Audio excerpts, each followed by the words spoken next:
채권 시장이 불안했다. 결국 이 요금 올린다.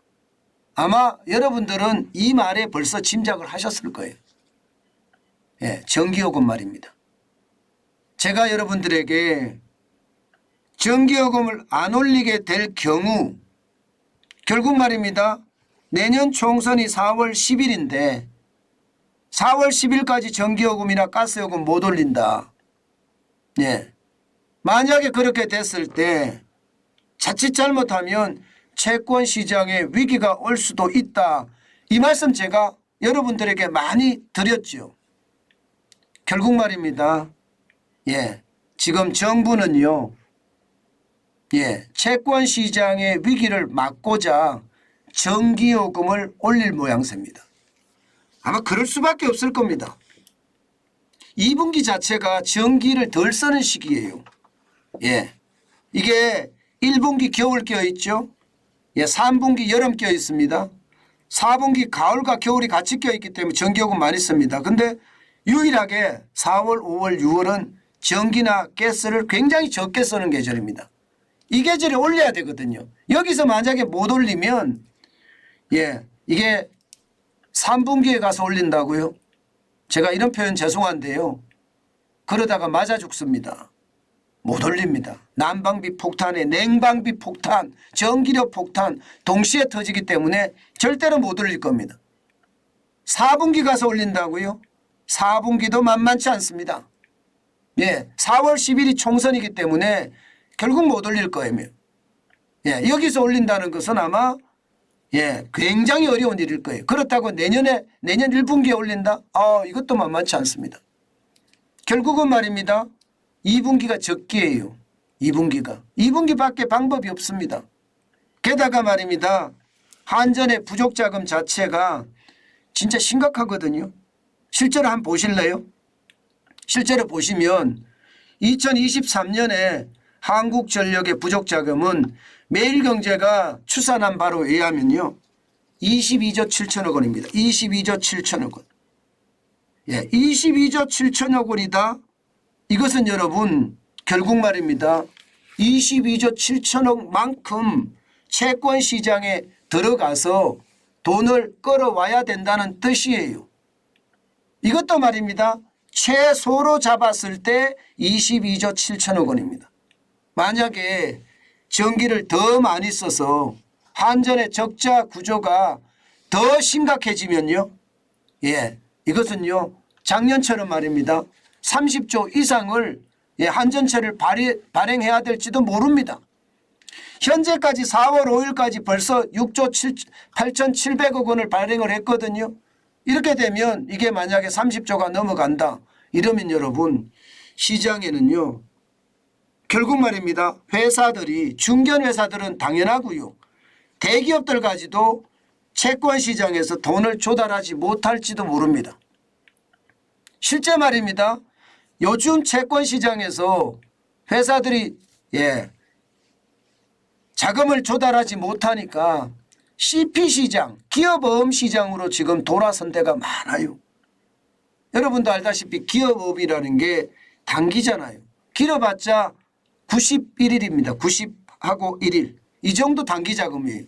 기업을 운영하는데 석 달이잖아요. 석 달. 석 달 자금을 돌려가면서 이게 기업 운영이 되겠습니까? 채권이라는 건 적어도 말입니다.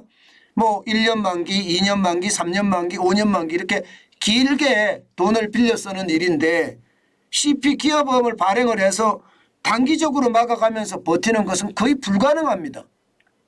그런데 지금 말입니다. 대기업조차도 이미 CP 시장에 나가서 지금 하고 있는 중이거든요. 그런 것을 감안을 해보면요. 이게 한전에 대한 어떤 상황을 어떻게 할 것인가 고민을 할 수밖에 없습니다. 제가 여러분들한테 말씀을 드렸잖아요. 한전채가 시장을 휩쓸면 채권 위기가 다시 올 수도 있다는 이야기 말입니다. 예, 그게 현실이 될 수도 있거든요. 작년처럼 적자가 나고 있거든요. 지금 한전의 영업이익을 보면 2022년에 32조 6천억 원의 영업 적자가 났습니다. 올해 1분기도 예상컨대 5조 3천억 원의 영업 적자를 예상하고 있습니다. 이렇게 되면 여러분 채권시장은 완전히 한전채 악몽에 시달릴 수밖에 없는 게 현실이 됩니다. 결국 말입니다.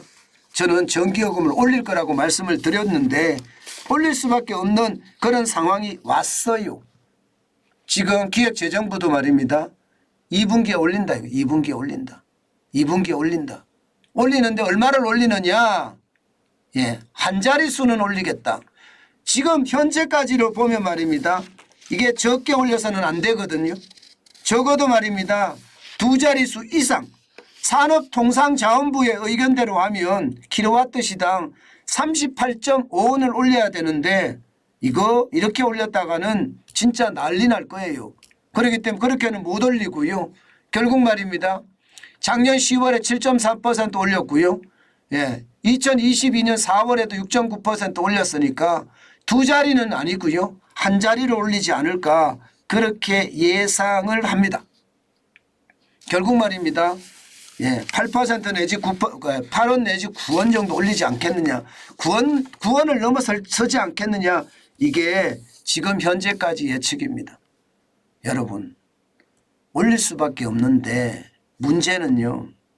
아직도 말입니다.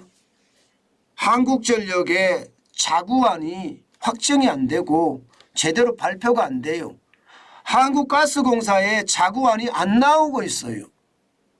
쉽게 말하면 자구안을 내놓으면서 국민들에게 설득을 해야 되는데 그들은 말입니다. 억대 연봉씩 받아가면서 있는 거 없는 거 후생복지 다 누려가면서 국민들에게 세금 폭탄 씌운다고요? 저는 이거 저항 있을 수밖에 없다고 생각을 해요. 문재인 정부 때 임명을 했던 사장이든 아니면 윤석열 정부 때 임명했던 사장이든 지금 가스공사 같은 경우는 윤석열 정부 때 임명한 사장이잖아요. 이게 경영을 모르는 사람이 들어가서 공기업의 낙하산으로 앉아 있으니 저는 문제가 될 수 있다고 생각합니다. 내가 쫓겨나갈 각오를 해가면서 말입니다. 공기업의 혁신을 이루어야죠. 지금처럼 말입니다. 난방비 폭탄의 난리, 전기력 폭탄의 난리인데 한쪽은 문재인 정부 때 임명했던 사람이 계속 버티고 있고 다른 한쪽은 경영을 모르는 사람이 전 국회의원이 가서 자리 잡고 앉아 있으니 이게 말이 됩니까? 저는 분명하게 말씀을 드리면요. 스스로 고강도 자구안을 가져와야 돼요. 임금도 깎고요. 후생복리도 깎고요. 그러면서 국민들에게 어쩔 수 없이 이만큼 올릴 수밖에 없습니다 하고 설명하면 국민들도 설득을 할 수 있습니다. 그런데 그들은 억대 연봉을 받아가면서 계속 다니고 있고 지금 후생복리비는 있는 거 없는 거 다 퍼써가면서 우리에게 국민들에게 부담을 지운다는 게 이게 말이 되나요? 이건 말이 안 되고요. 오히려 분노가 폭발할 겁니다. 저는 윤석열 정부가 뜨뜻미지근하다 그 말씀을 참 많이 드리는데 뭐 개혁을 하려면 제대로 하든가 안 하려면 그냥 아예 그냥 포기하든가 그래야지 좀 답답합니다. 뭔가 누구에게 설득을 하려고 그러면 내 자신이 먼저 솔선수범해야지 이게 설득이 되잖아요.